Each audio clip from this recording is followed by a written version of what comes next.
a little bit of a surprise here. Yeah, I agree with Julie. That distillate number is really confusing, and I wonder if that means that we imported some distillate somewhere, and that's why we wound up seeing a build, because on the surface, we really should have had a big draw. Some other highlights I wanted to point out, too, is that imports were down, so that's going to wind up helping crude storage. Crude storage will be lower because of that. When you wind up having a big difference between WTI and Brent prices, it's really difficult to wind up importing more of the oil.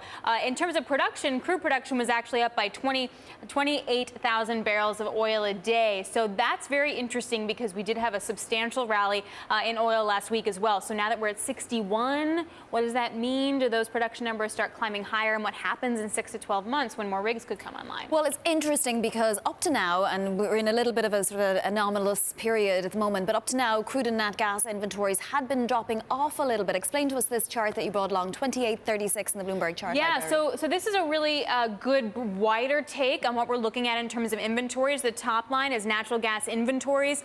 The yellow line is its 5-year average, not the moving average, but the simple average. And you can see that we have declined quite a bit, but we're still sort of not breaching that 5-year level yet. And then the bottom panel is oil, well off the highs of the inventories that we've seen, really close to that 5-year average as well. So the question became, what winds up happening with the storm? Will we draw even faster, and will we be tighter in the market? So on the same sort of level that we looked at with oil, it was interesting that natural gas inventories were only drawn by about 206 billion cubic feet last week, because the estimate had been for 220. Now, 206 is a huge number. It's like 3 times the average what we normally see on a draw this time of year. But nonetheless, again, a little disappointing for estimates.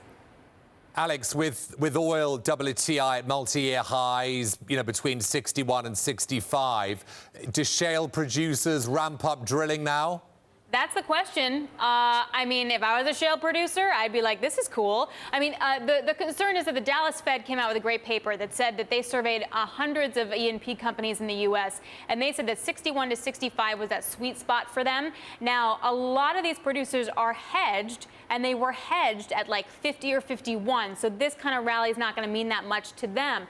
But there are a select few, like Continental Harold Hamm, that don't believe in hedging because he sees $70 oil, and he'd be lucking out at $61 a barrel because he can really get that kind of cash. So we won't know that answer until the next 3 to 4 months really play out.